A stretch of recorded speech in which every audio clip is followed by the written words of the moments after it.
سندھ حکومت کی جانب سے ڈاکوں کی سرنڈر پالیسی 2025 کی تقریب پولیس لائن شکارپور میں ہوئی، جہاں کچے کے 72 ڈاکوں نے خود کو پولیس کے حوالے کر دیا۔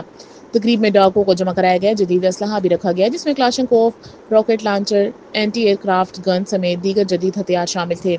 ہتھیار ڈالنے والے ڈاکوں کی سروں کی مجموعی قیمت 6 کروڑ روپے سے زائد تھی۔ پنجاب میں لاؤڈ سپیکر ایکٹ کا نفاذ لازمی اور مزید سخت کرنے اور ہر ضلع میں وسل بلور سیل قائم کرنے کا فیصلہ کیا گیا۔ وزیر اعلیٰ پنجاب مریم نواز کی زیر صدارت امن و امان سے متعلق اجلاس ہوا، جس میں اہم فیصلے کیے گئے۔ اجلاس میں لاؤڈ سپیکر ایکٹ کا نفاذ لازمی اور مزید سخت کرنے اور ہر ضلع میں وسل بلور سیل قائم کرنے کا فیصلہ کیا گیا۔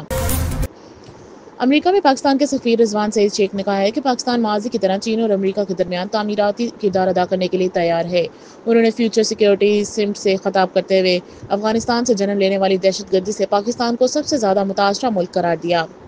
پاکستانی سفیر نے کہا کہ پاکستان امن کا خواہاں ہے، تاہم اپنی عوام کی سلامتی کو دہشت گردوں کے رحم و کرم پر نہیں چھوڑ سکتا۔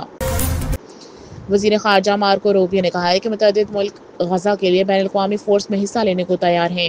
امریکی وزیر خارجہ نے مغربی کنارے کے انضمام سے متعلق اسرائیلی پارلیمنٹ کے اقدام کو غزہ معاہدے کے لیے خطرناک قرار دیا ہے۔ امریکہ کی درخواست پر برطانوی فوجیوں کو غزہ امن منصوبے کی نگرانی کے لیے اسرائیل میں تعینات کر دیا گیا۔